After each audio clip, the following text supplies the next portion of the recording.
Don't stand against fraud, stealing, theft, okay? A personal story of mine is before I became Christian, I was working for a telemarketing company. I didn't know in the beginning, and halfway through it, found out that they were actually fraud. It was a complete boiler room. If you know what a boiler room is, the term, that's basically that it looks like it's all real, but underneath, it wasn't. And as I started to realize these things, I was faced with a choice. Do I leave this place? I was making great money.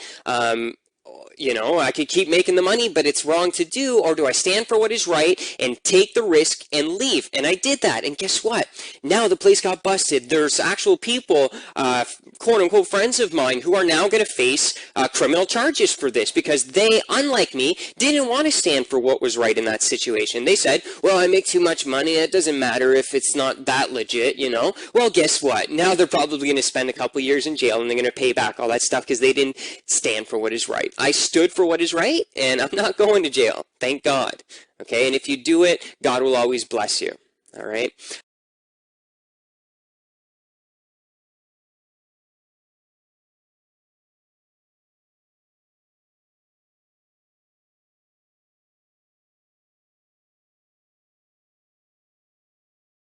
Like, get my name out there. Like, get my name out there. Like, thousands of people need to pray for me. Like, I mean, I'm 15 years old, and I'm like, I can't do this anymore. And so they put me in the mental hospital and treated me, and the attacks went away and everything. Partying and being healthy and normal, and never really recognizing that there's something significantly wrong. It was the depression and the anxiety that woke me up to the reality that there's something missing in my life, and it made me start to pursue truth. If you know my testimony, you know that I started to seriously seek after the truth. I recognized because of these things that I was going through that, you know, there's something up to life. There's something missing. And I just started to seek out. And you know the end of the story. I ended up encountering Jesus Christ, being born again by him supernaturally, a spiritual rebirth where my life was completely transformed. And I'm like a child. I don't understand, but I trust him. I know he says he's good. I know he is good. He's righteous, he's loving, and he's displayed that to me in so many ways. The first thing,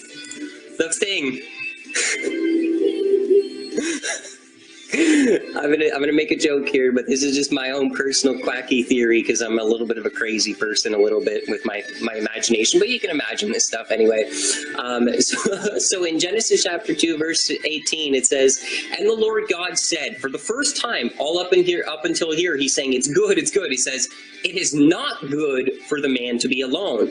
I will make him a helper suitable to him." So the first thing that was not good was man being alone.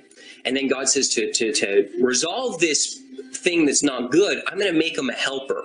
So I have this theory that you have this Adam that's created, and there's no woman yet, so it's just Adam and the animals, and he's named all the animals, and like he must be out there in the Garden of Eden. This is just my weird theory. Don't take this as theology. I'm being kind of goofy here, but it's kind of cool.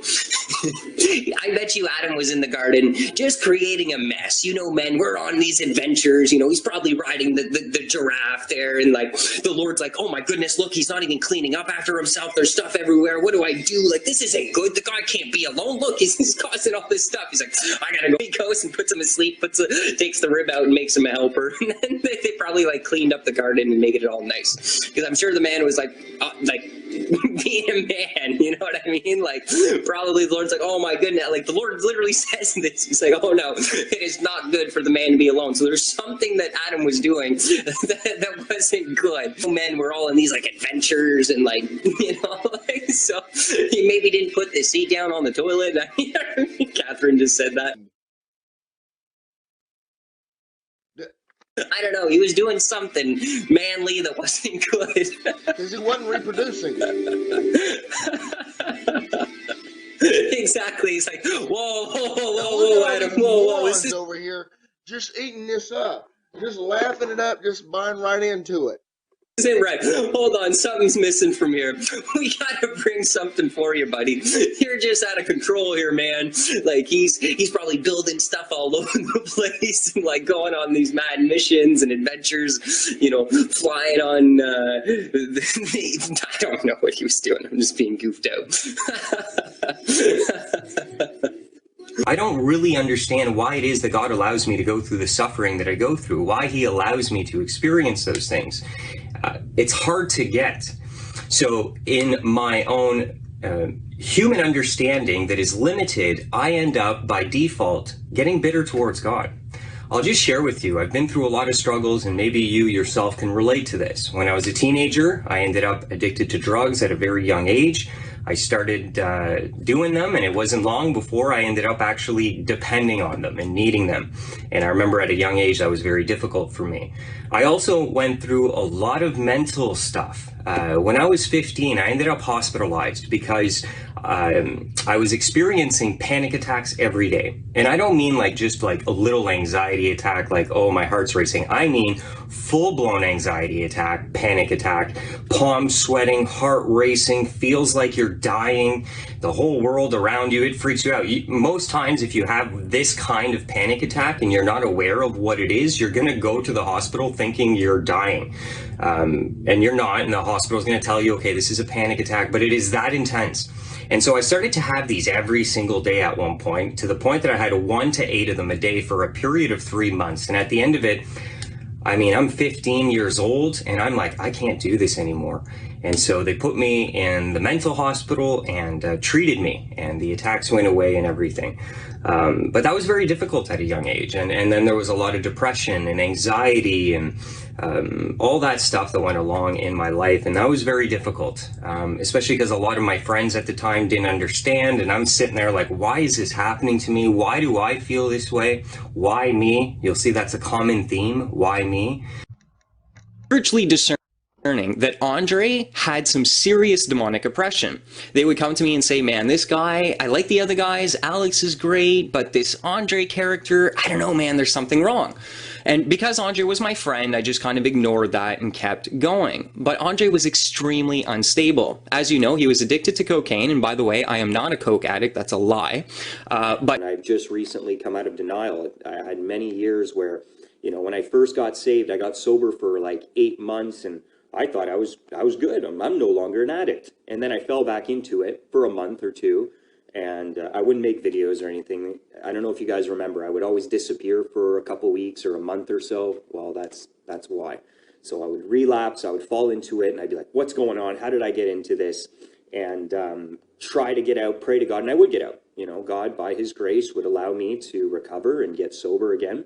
And so then I would have several more months where I had this mindset, well, I'm not an addict. I've overcome this. And then I'd fall back into it. And then I'd overcome it. And then that time I overcome it. I'm like, this has to be the last time. I'm for sure healed this time. And so I would just continue. But this has been going on and on and on. And it doesn't stop.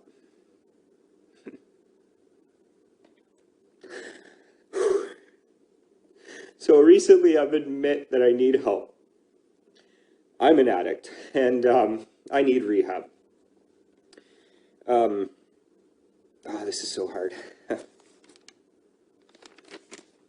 All right, come on, Maria. I just want to also touch on the point that one of the reasons I think I'm struggling so hard with drug and sexual addictions is because of, in my past, I used drugs spiritually. You know, a lot of people use them recreationally. I actually used to use them in a new age practice like a shaman. So I opened myself up with drug use. I opened up doors and things that shouldn't be opened up. And in sex, I was a yoga instructor, so I was really drawn to Tantra, which is sex yoga.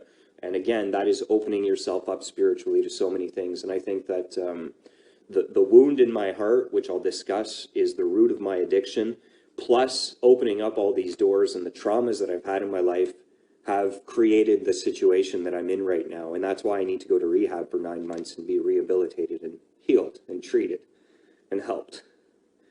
Because it's heavy. So here it is. You guys know I've been struggling with marijuana. I've talked about alcohol. Alcohol is maybe a bigger problem than I had first realized. Porn, masturbation, but the one that I've had trouble to confess is cocaine.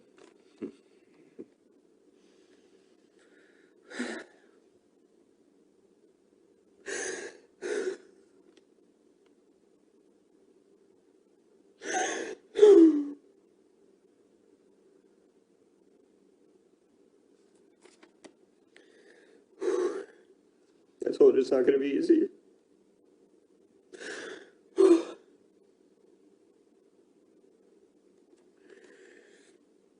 So in those times of relapse, sometimes I would get cocaine, and this use got worse and worse to the point that it is now. It's not a daily habit, but when I binge, I can binge for a little while. And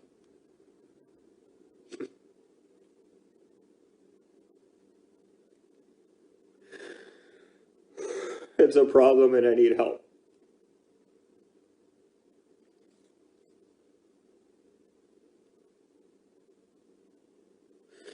I've been living a double life as a hypocrite.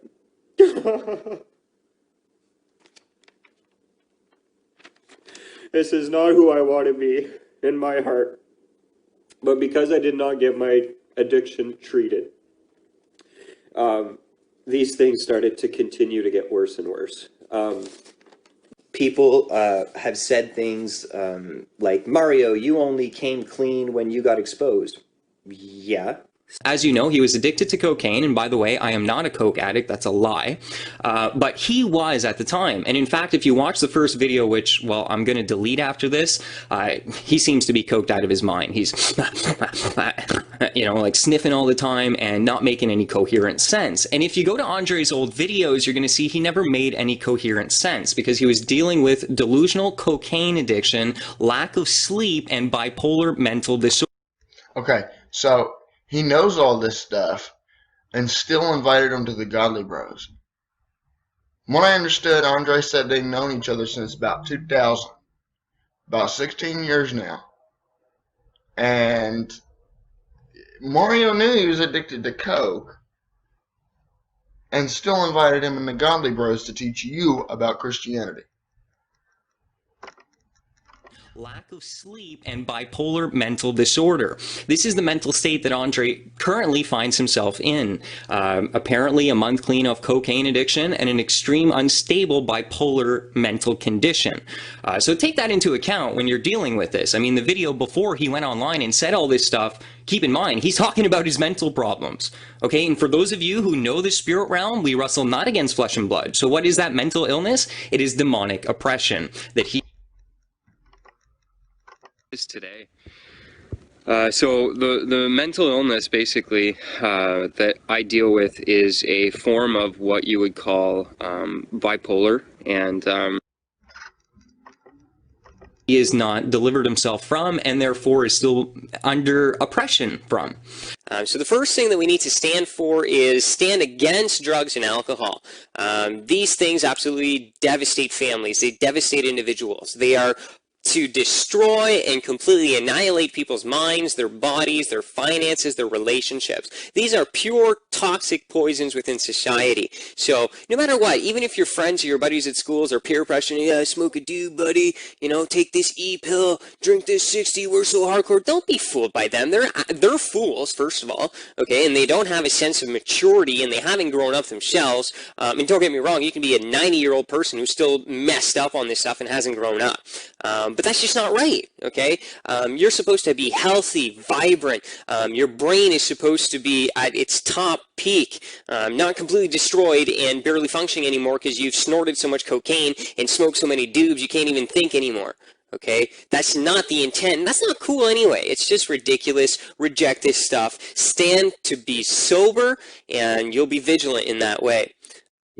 Okay, slanderous. Okay, Guy, that's all right now. As this video is going out to you, people are slandering me. They're saying I'm a psycho, I'm a bipolar, I'm on drugs, whatever, just talking bad about me because they are unevolved, okay? And this is what I keep trying to tell you guys, okay? I don't mind. I forgive those individuals. I'm not going to, sit here and get so upset over it. I understand that they've been conditioned to only be able to function at a lower level, okay? So this is lower level functioning of humanity, basically, guys. Like, if you're engaging in these types of behavior, you're showing your true colors, that you're not a mature individual, that you're an absolute child.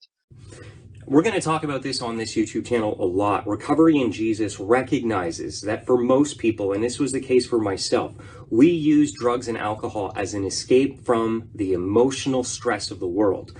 And so when things are difficult, whether you lose a job, a relationship, anything happens, there is a ingrained mechanism within the addict to turn to drugs as a way to manage themselves and to get through it.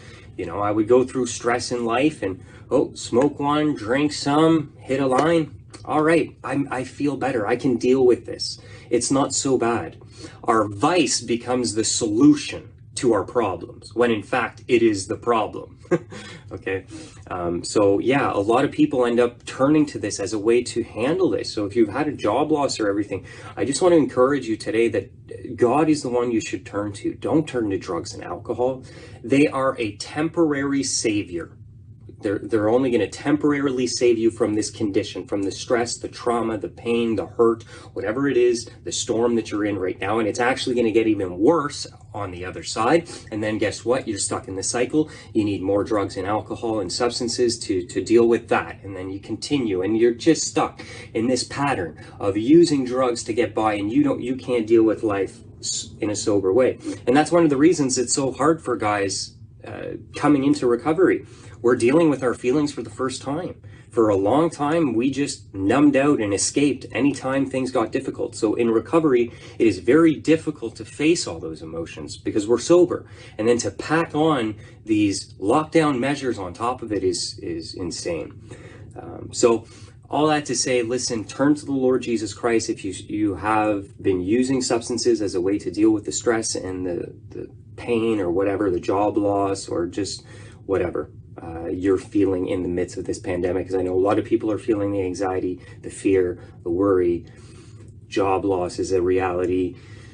Yeah, it's just a lot of stuff going on. So unfortunately, when more things happen, people tend to either turn to God more or turn to substances, a temporary savior, an idol, which is also what drug use is. And we'll talk about that on this channel. It's a form of idolatry. It's a form of handling our emotions in an unhealthy way. There are so many layers to this sin, and we'll be discussing that on this channel. But thank you for taking the time. Please, Faith family, pray for everyone who's in a rehab facility who maybe is not able to see family. I just was allowed to see my family 2 weeks ago because now here in Ottawa, Canada, they finally allowed us to, I guess it's phase 2 of the reopening, and then now we can see family members. But what happens if we go back and then all this stuff, who knows? This is just crazy. Thanks for taking the time. Stay sober, stay vigilant, and fear no evil.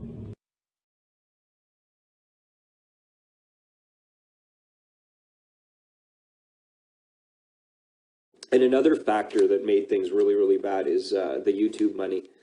I made $500,000 in 5 years off my YouTube channel. And that money, because I was an addict, because I was not treated, some of it got used. A lot of it got used for shit. I don't have anything to show for it today. I owe the government and I'm going bankrupt.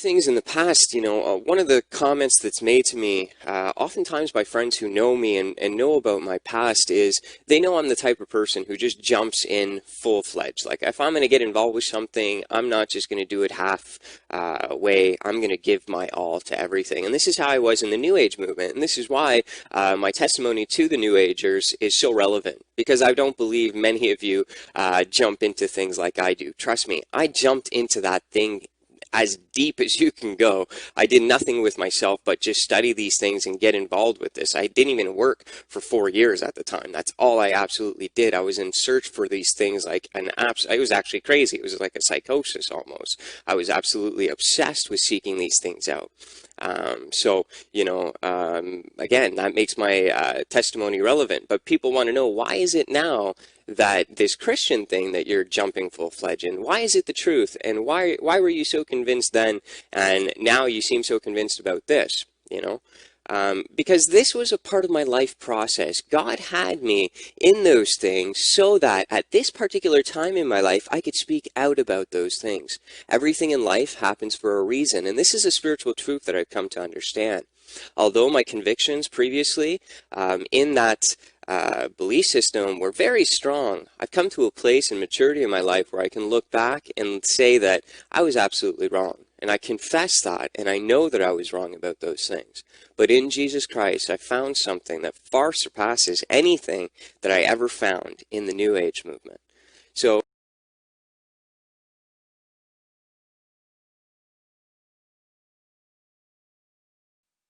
Christian here, getting ready. My two brothers in Christ going for a dip today. Going in it. Watchman on guard. And if you look over there, there's even a Vigilant Christian poster. Look, I got your head in the shot too. Grab the bag and let's go. All you need is screenshot. You got him. Save his mind. Perfect. And matching. And of course, he's got the worship music playing, like a good man. The Vigilant forgot to make his bed today, but that's okay. That's okay. He's too vigilant with Christ's work to make his bed. His own work. But we love him anyway. Okay, so we're seeing this everywhere, guys. They will become lovers of money, okay, guys? It's absolutely disgusting to look around and see the materialism that is taking place in the world. People are just absolutely focused on money. It's their only thing. It's basically become their god. They see it as their way out. If only I could get rich or win the lottery, I would have everything. That's a false belief, okay? If you believe that's your answer, you've been deceived, because money is not going to give you anything, okay? If you're broken internally right now, having money will probably only make that worse, okay? And we're seeing it in the media, guys. It's being pushed on us. Like I said, this is a conditioning process. You got rappers and all these guys throwing around money like it's nothing. Okay, it's an absolute joke. These guys, like I've said before, are actually broken people, guys, and they're all over and they're rampant. Okay, and now we're starting to idolize these low life individuals, guys. Okay, also, guys, proud and arrogant. Everyone is becoming arrogant and proud. So again, right? Selfish, proud, arrogant. These are all qualities that we're starting to really see permeate in the culture and in the individuals of the cultures. Abusive, okay? There's physical abuse that's on the rise as well, okay? So in relationships and husbands beating their wives and even wives beating their husbands. There's just so much. Children being abused. It's a very common thing, and we were told that in the end times these things would be occurring, and we can see that in our world.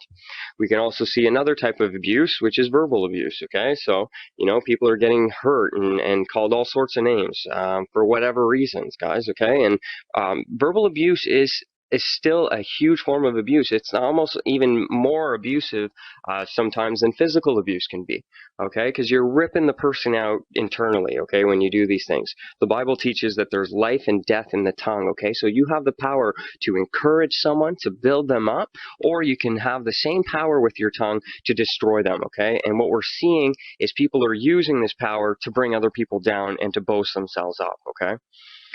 Guys, disobedient to parents. I've never seen children like this. Hey everyone, I pray you're doing well.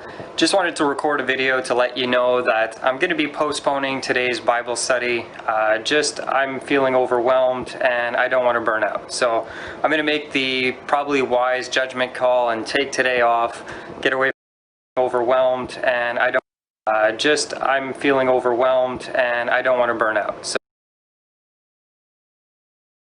you lack spiritual discernment. It's something serious. There is no evidence that he's a born-again believing Christian. There is tons of evidence that he's a lying, fake deceiver, a character, someone who isn't authentic, you know, on this. And this is how he keeps getting you guys. He keeps making these ridiculous Bible videos, okay, to suck you in. The guy's a fraud. He's not a Christian. He's a con. He's a psychopathic internet stalker. A straight-up liar. Character. Yeah. Thank you, God, for exposing this snake to the masses. Praise you, mighty Jesus, who shines a light on darkness. Have a blessed and wonderful day. Stay vigilant. And you snakes like Alex Jones, you want to keep operating in darkness? God's going to shine a light on you. And he's going to expose you for the actor and the shill and the fraud that you are. Stay vigilant. Fear no evil.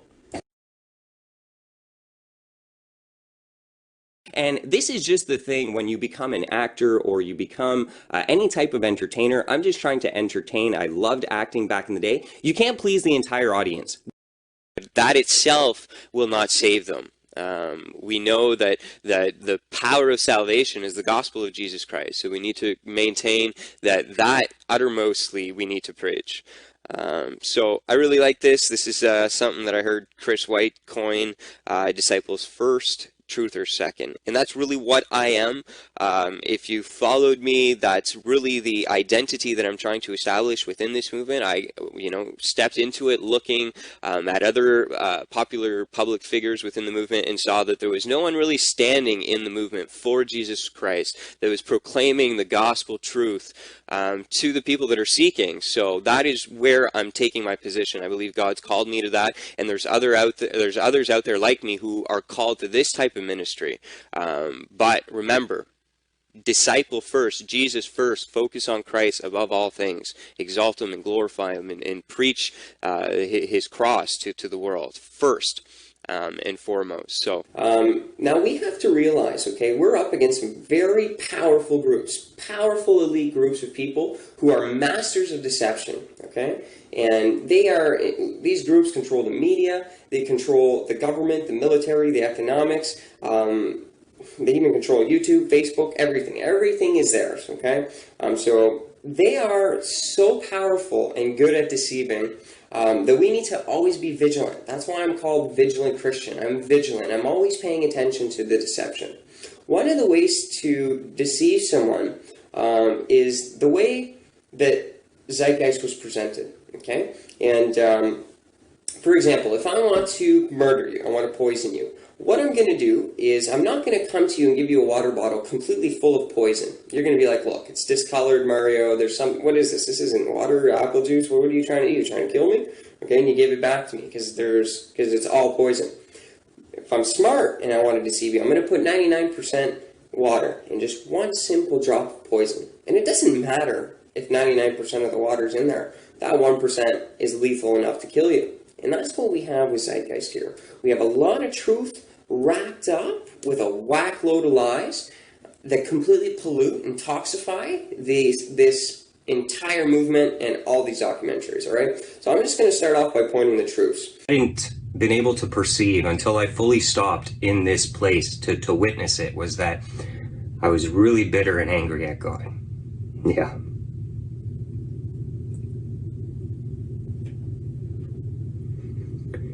I found myself there and I said, why am I even alive? Why did you bother creating me? Look at me, I'm such a mess. I'm such a loser. I can't get anything right. I'm 34 years old and here I am. And I cursed him. So why did you make me?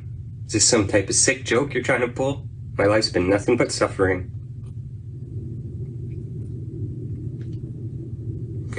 Why am I even alive? And I didn't bother hiding it. I mean, you can't really hide those feelings from God. He knew.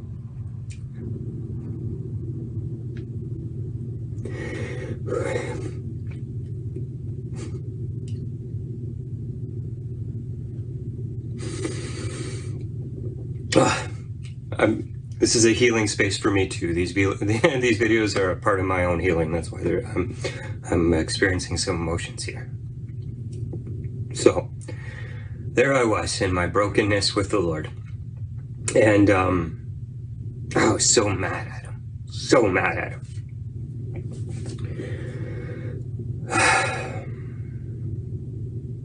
Now fast forward a year of a lot of work. I've been putting a lot of work into myself for the last year. A lot of work. It's all the work I've been doing. And I have to say, now that I'm done treatment and moving into second stage, which is sober living. I don't know if you understand what that is, but I still get a little bit of treatment and help and support. And it's really great, amazing opportunity to continue in my healing. I'm thankful to God for my pain. I no longer resent him for it, because I understand it. You know, yeah, me, you, whoever, you might go through pain, Christian, brother or sister, but do you know what God does with that pain? He conforms us to the image of Christ. It is out of my pain and brokenness that Jesus Christ has called me closer to himself than anything I could have ever had before. Out of my brokenness, I ran to him. If I wasn't broken in these ways, I would not be as close as I am to God today. And God would not be able to conform my heart and my character to his Son the way that he is today if it wasn't for my trials, my difficulties, and my pain. So I came to the place where the Lord showed me that what I was trying to do is control things. I was trying to control it. This is what I want my life to be like, Lord. And if things don't turn out this way and it doesn't go what I want, I'm bitter and resentful towards you.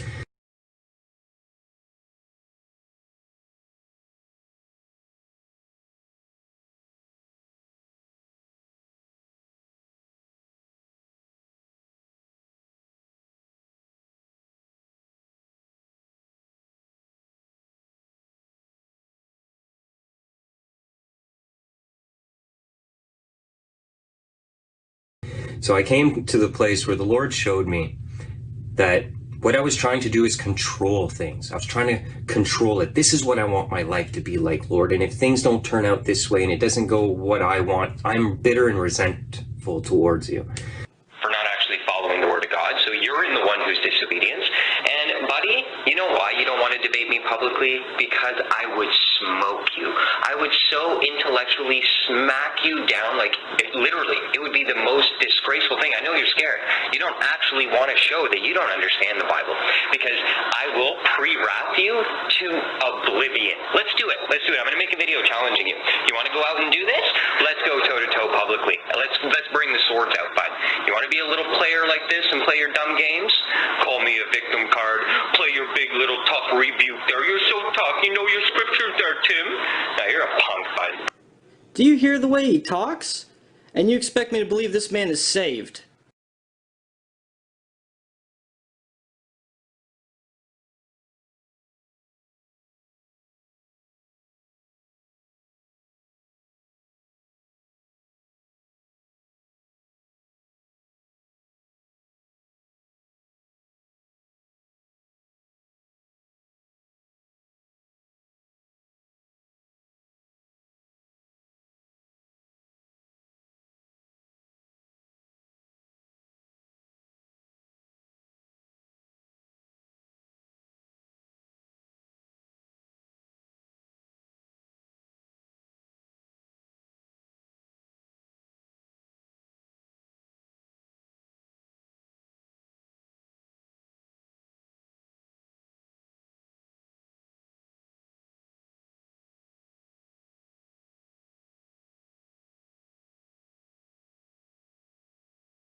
Where does this come from? Okay, so over the last year, I've been trying to figure this out and to come to a place of healing. And I believe that the reason that I have this identity is because of a generational curse, a generational trauma. Now, what do I mean by that? The Bible talks about how through generations, these things, trauma and sin, can be passed down. And I love my father with all my heart. But my father was a victim of generational trauma himself. His mother, he could never be good enough. She criticized him and put him down for everything that he did. And so my father grew up with this trauma, this generational curse. And then unknowingly, my father in many ways did the same to me. In a way lesser way. My heart goes out to him because what he suffered was way worse than what I did. And watch these movies that the other kids are watching, which the movies are to brainwash your kids. And you parents out there, that your kids don't listen to you, it's your fault. You haven't protected them. God gave you the responsibility to protect them. So if your kids are running around like little hellions, you're not disciplining. You're not correctly parenting. And I guarantee my kids will not be like this. Okay, and a lot of people are going to say, oh, you're neglecting your kids. No, I'm protecting and I'm raising my children right, and we should stand for right parenting. Okay, there's a reason 70%, 80% of kids are rebelling, okay, and they're not listening to you, mom and dad, and it's your fault. It's society's fault, okay? Hey buddy, you actually think that you're proving a point by attacking me personally? Do you know what you're doing? You're proving exactly what I said in the video. You have a corruption of heart. You don't know God. You are a follower of Satan, and that is why you have to attack me personally and not attack the actual arguments that I'm making. What you're using is ad hominems. It's not logical or reasonable to use such an approach. I hope you grow up, buddy, one day, and you can actually be a civil human being. Actually, I hope you get saved, because you're quite pathetic over here. I have no problem with you attacking me because I have herpes. In fact, I made the video to help people. I help people, buddy. Okay, and you're attacking me when I help people, because that shows how corrupt you are in your heart. Have a blessed day. Take care, you lost soul. It's really sad. My heart goes out to him because what he suffered was way worse than what I did. But unfortunately, my father passed it on as well. I remember being a kid and I could never make dad truly proud. I remember one time I came home and I had an 85 on a test, and dad, well, his comment was, why isn't it a 92? In a joking way. But in a way he wasn't joking, and I knew that, and it really hurt me. A little boy is looking to please his dad, right? And so when I really realized that I couldn't do that, it really scarred me and hurt me. And it started to impose this concept within myself that I wasn't good enough. And then I got to being a teenager, and me and my father had horrible fights, and I started to rebel big time. And so my father unwisely would start calling me a punk and a rebel. And I remember being 13, and this really affected me. And I remember being like, yeah, Dad, you think I'm a punk? You think I'm worthless? Well, I'll show you. And it just fueled my rebellion even more. I just wanted to upset him more. I wanted to fight with him more and pick the buttons, and it was all out war. So through all of this, there was a lot of trauma that I took on. And one of those traumas was that I really didn't feel good enough. I felt like I was worthless, a loser, a punk, a rebel, an outcast. I would never be accepted by society or my family, and it really just messed me up. Now, at that place in my life, what I was doing is I was taking pride and arrogance, and I was covering up the fact that I really hated myself, which is why for a long time I didn't even see that I had this within myself, that I truly hated myself, because I would cover it up through arrogance and pride. So a lot of us will hide our insecurities with a mask of pride and arrogance. It's a defense mechanism because we are trying to hide other people, maybe even ourselves, from seeing what's actually inside. And so we wear a prideful, arrogant mask that I'm the greatest, I'm the man, blah, blah, blah, blah. But deep inside, I felt like garbage. So I was putting up a facade to the world that I was successful, happy, and the man, when deep inside, I really didn't feel that way at all. I felt broken. I felt like garbage. I just wanted to say to the Vigilant Christian Mario, I don't think you should hate yourself if you haven't done anything wrong, or even if you did, like, you don't need to hate yourself. And like, if you actually don't know why something is wrong, then why are you willingly hating yourself for that thing? And you said that humans are like fallen, depraved creatures, But why is that? Doesn't it depend on the person, like if they're a good person or not?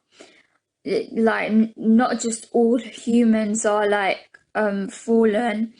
And you said another thing about you being covered in the righteousness of Jesus, but and then God sees Jesus in you and then he loves you. But why can't God just love Mario? Because like people are aware of what they're doing. A lot of people just choose to be a good person. So like why are you saying you need to be covered in, like you gave the example, you said it was like a blanket and then God sees you as like his son Jesus, but why can't God see you as yourself and then love what he's seeing if he truly loves everyone?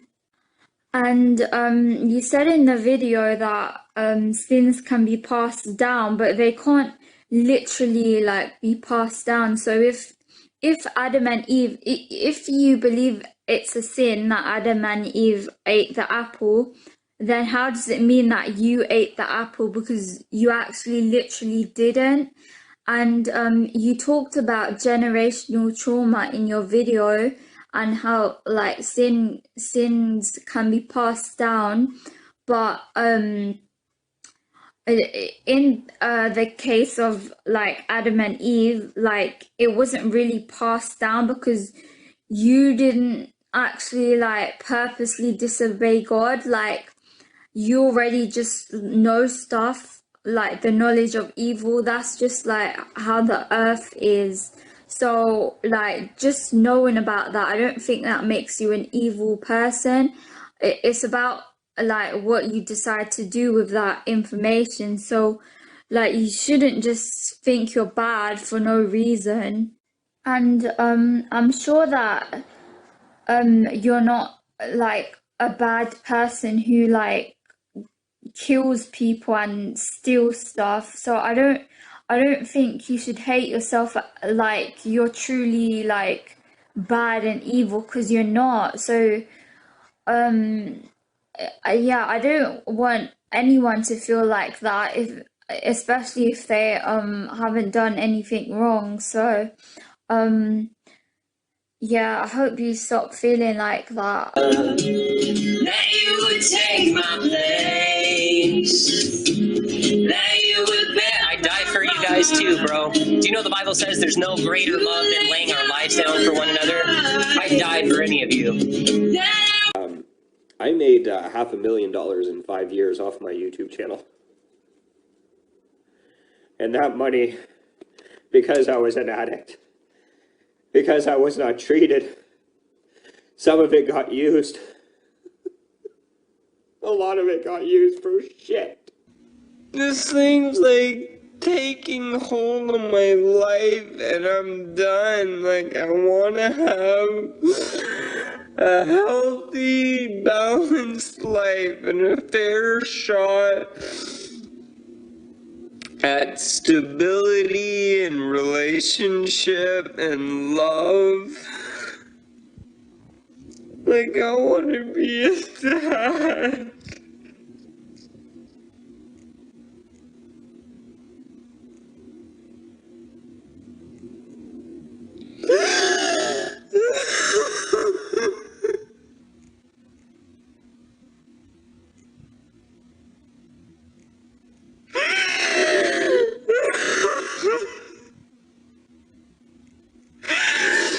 Guys, I don't even know how to tell you how much I'm suffering.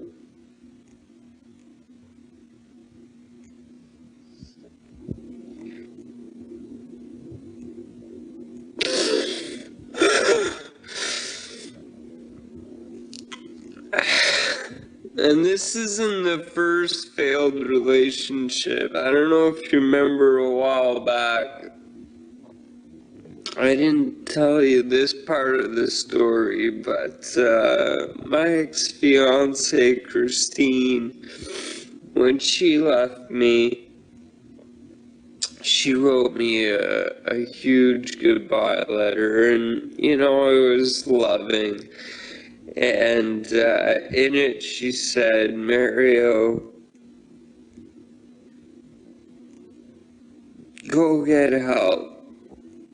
You know, her mom was in mental health and worked around people like this and said, you know, there's something a little bit different about Mario, you know. And told her, you know, that she thinks that there's something wrong with me, and I didn't want to listen, you know, and that relationship came to an end, and nowadays, again, it's the same thing, you know, so I'm done with that, you know. I don't know if you've experienced heartbreak, but I have, because of this. I'm really acquainted with it. You know, I've had some pretty awesome people stand next to me and walk me through hell.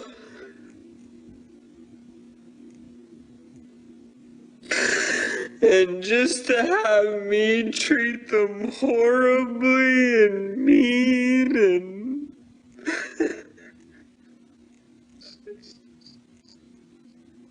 Hello folks, it's Abidam. May God's peace, truth, grace, and love be with you all. If you seek Him in faith alone, in Jesus Christ alone, and we have some breaking news. Deja has, gone out completely, and it's no longer like holding back here. This is a warning to all Christians, and this was posted about half an hour ago. It's 2:00 p.m. Eastern time at the moment, so it was posted a little after lunch or whatever. There's a popular Christian evangelist YouTuber online that believes repentance means nothing more than a tear-filled apology or confession, and that God's grace will change him eventually. Well, it's been 5 years of waiting for God's grace to change him without any resolution of heart, and he not only has the same bad habits and addictions, but worse. Also, it says in Isaiah chapter 53, verses 4 through 5, by his stripes we are healed. So we are healed through Christ. So the sin, the brokenness, the separation from God has been healed through the sacrifice of the cross. And this will result eventually in a process of regeneration, where God starts to rebuild you up. And in this process of regeneration, he will take care of the anxiety and the depression by giving you and developing the peace of Christ and the sound mind that is an extension of his Spirit. Now, this also can be a good opportunity to look at ourselves. Although we're regenerated Christians, we also do things that are not godly. We're not perfect yet. The great transformation hasn't occurred yet, where we're going to be changed in the twinkle of an eye and created to be perfect and holy. But we have to recognize that we ourselves are oftentimes caught in behaviors that we keep secret. It's a simple observation of human nature. We hide the thoughts and actions that will reflect badly on us. But we need to recognize where there's no shame and guilt, we're free to live with transparency. And I want to encourage that to you today, that you live a life of transparency. Even in our culture, it's hard for us because we're constantly trying to make ourselves be perceived by our friends, our loved ones, in the best possible way. And any time that something is exposed about ourselves, we often will try and keep it secret. We'll lie, we'll do things. And this isn't healthy, and this is not Christ-centered. Christ wants us to live a life of transparency. And that can only happen as we allow God to work in us and on us. We can then come out from the shadows and live in the open. On what it was. And one of the things that I recognized for the first time that I hadn't been able to perceive until I fully stopped in this place to witness it was that I was really bitter and angry at God. Yeah.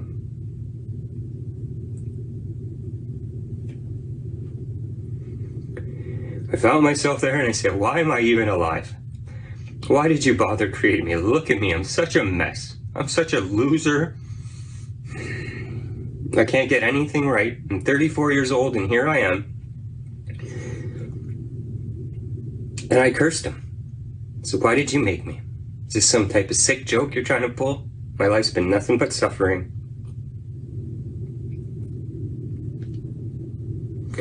Why am I even alive? And I didn't bother hiding it. I mean, you can't really hide those feelings from God. He knew.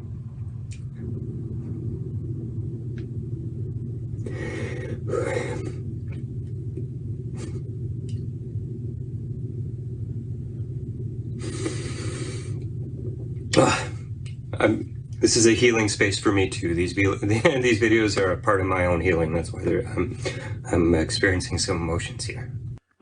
There's a popular Christian evangelist YouTuber online that believes repentance means nothing more than a tear-filled apology or confession, and that God's grace will change him eventually. And I didn't bother hiding it. I mean, you can't really hide those feelings from God. He knew.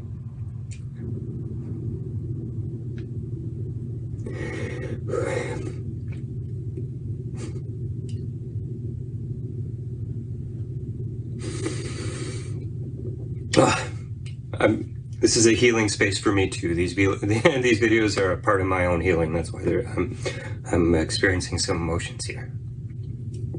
So there I was in my brokenness with the Lord, and I was so mad at him, so mad at him.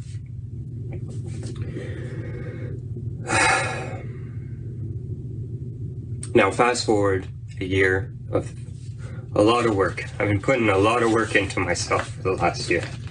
A lot of work. It's all the work I've been doing.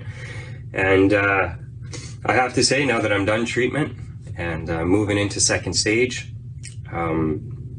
which is sober living. I don't know if you understand what that is, but I still get a little bit of treatment and help and support. And it's really great, amazing opportunity to continue in my healing.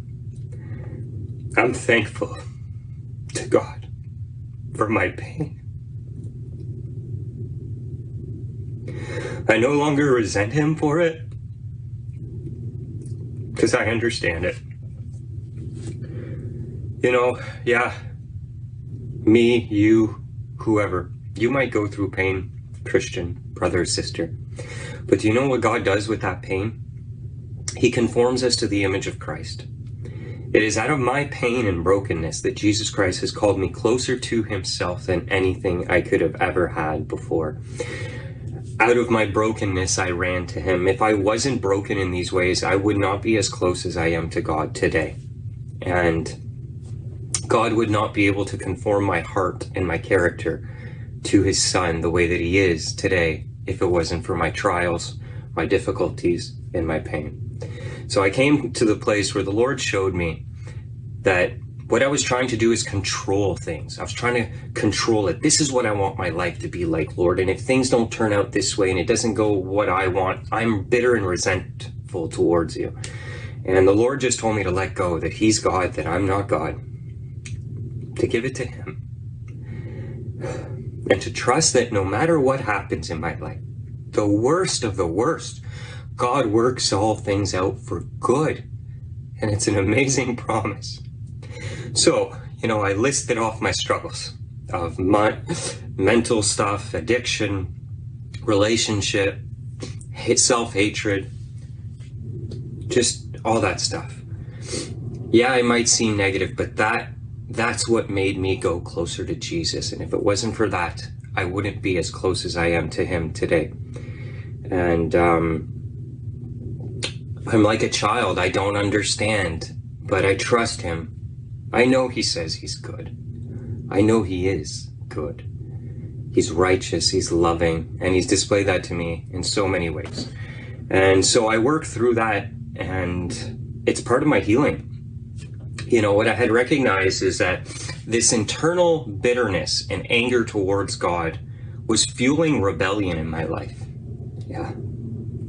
I've been a rebel for a long time.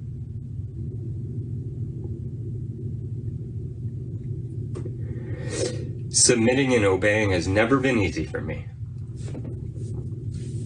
But you know, with that anger that I had towards God, it was almost impossible.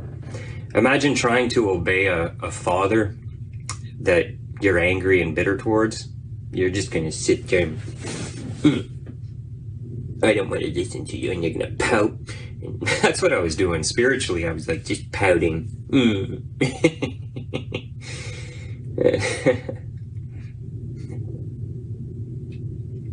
I was angry at that. At Abba. But it's just because of my own immature foolishness and my own inability to fully comprehend his ways. His ways are above mine. And I trust that he's good. And just like a child trusting in their parent to know what is good beyond the child's understanding, I need to do the same. And I do the same now with the Lord. I just trust him that he's good. So, I don't know what it is that you're dealing with. I don't know what kind of anger or you have towards God for some of the things that have happened. And I know some sick and twisted things happen in this life. We lose loved ones.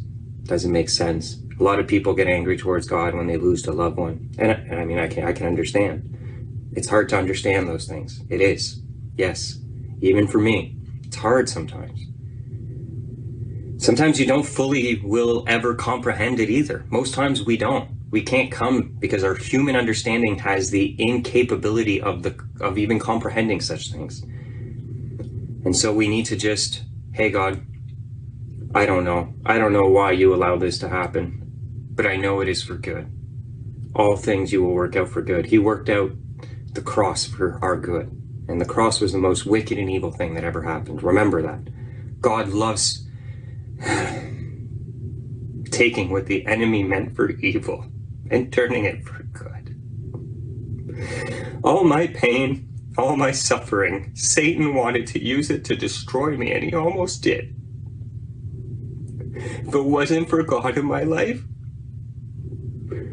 Satan would have killed me with my pain and trials. But God intervened. My mighty Savior, my Father, came in and he took those things that were meant to destroy me to resurrect me and make me new. So that out of my brokenness, new life would come. And I wouldn't let the fire of the trial, the tribulation, and the struggle destroy me, but I would let it refine me and make me more like his son, more like the true Mario, the one who abides in the Holy Spirit. I know these are emotional videos, brothers and sisters, but I'm being very vulnerable with you guys and open because vulnerability is strength. And I believe that it's important that someone comes out here and talks about these things from this place. Not just an external perspective of someone talking about it from, yeah, I know a lot of people suffer in life and this is what I have to say about it, but I've lived it. And see, even in that,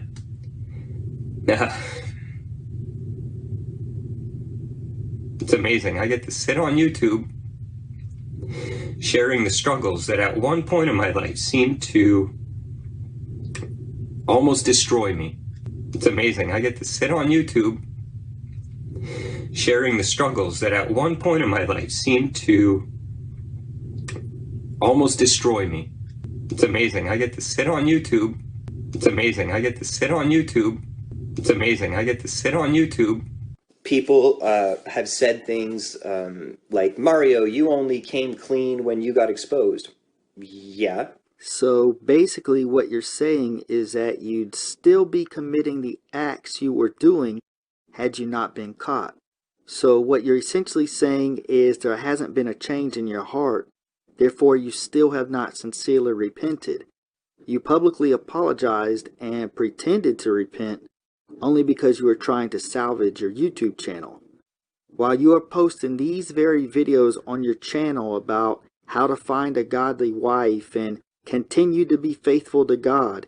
You were preying on women behind the scenes and pressuring them into sex, as multiple women have attested to, and smoking 3 grams of weed a day.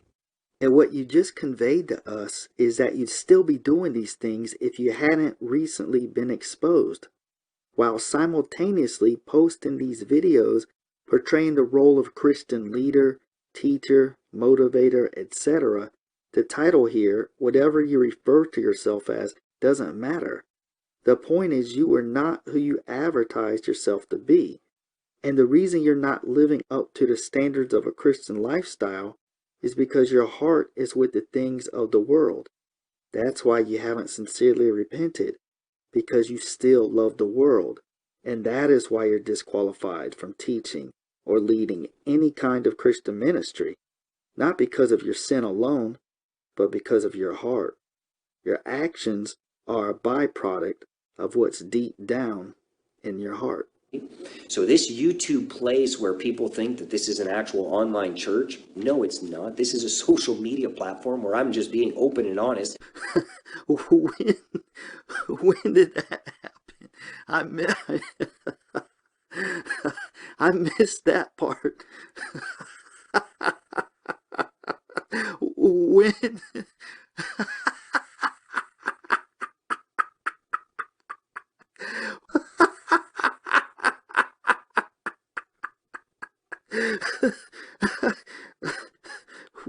When were you honest? I missed that. Okay, I can't talk. Yeah, sorry, the other thing Mario said, yeah, I've never kept it to myself that I was interested in the occult at one point. I never became a full-blown occultist or Satanist. I didn't learn anything in that period of time other than what people would usually perceive of the Illuminati or a Ouija board or anything, you know, basic surface level things. The only insight I ever got was when I got on my knees and asked to be shown what is the truth. Who are you, Father? You know, truth, God. Who is God? And he led me on this journey to seeing the end time stuff, and then understanding more of the spiritual world and more of Him. I've not been to any kind of initiation place, or I haven't learned anything of the occult from books or anything. He literally has revealed the truth to me. That's all I can say, really. We're firmly convicted that Jesus Christ is the true Messiah, and that there is no forgiveness of sin without the shedding of blood, as we're told in the book of Hebrews. That God's wrath for unrighteousness was poured out upon the Christ, upon the Mashiach, and He took away the punishment that we rightly deserved for our sin.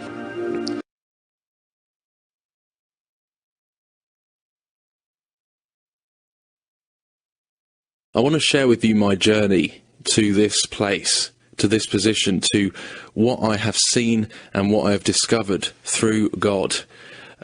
It's been a very, very interesting journey, to say the least, and not something I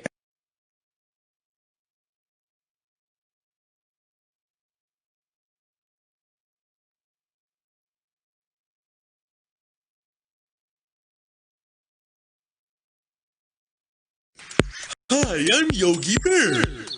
I spend most of my day just hanging out in my wooden house, which I built myself with my big hands. It has leaves on the roof.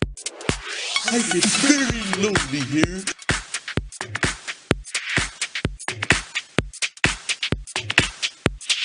I get very lonely here. I get lonely here.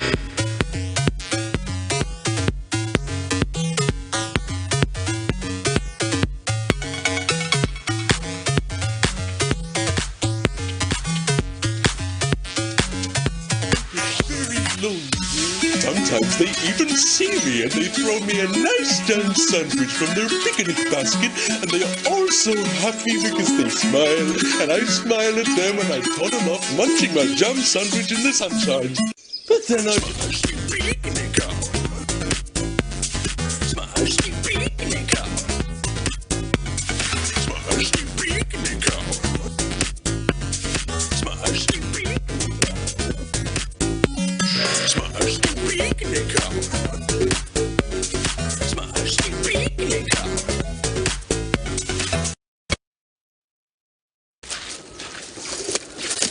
Aloha! Today we're looking for a very rare animal. In fact, oh.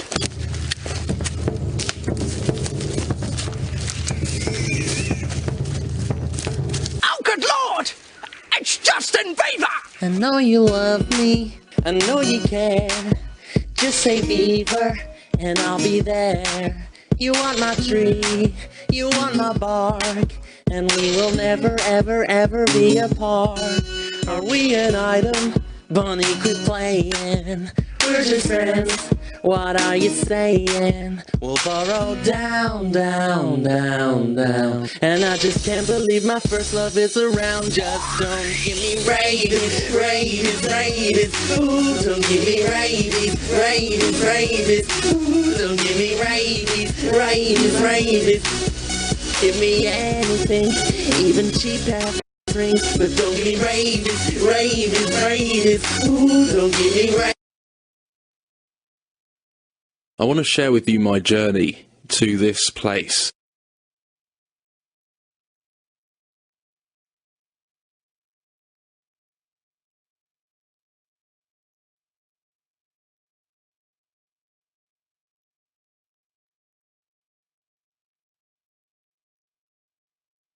Describe a day on set with such two crazy characters. He's in a kind of passive, reflective reverie as we speak. What's crossing your mind? Just the good old days. The good old days. It's winding down. This is one of the last interviews, and your first question made me reflect on the days on set and how wonderful they were. The good old days. The good old days. Wistfully. Mm-hmm. And so tell us about some of the good old days on set. Well, once Robert, in front of 45 extras, told me that I needed acting classes. And once Zach pretended that although I was consummately professional, I may have put a little bit too many foot-pounds of torque on the scarf I had promised I'd choke him out with. Oh no, this scene... I want to share with you my journey to this place.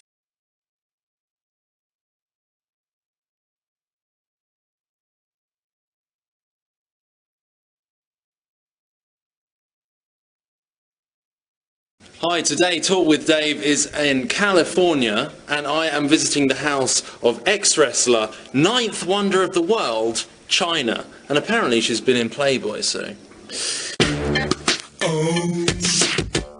Hello. Oh my god! Yes. Baby boy! It's me, yeah.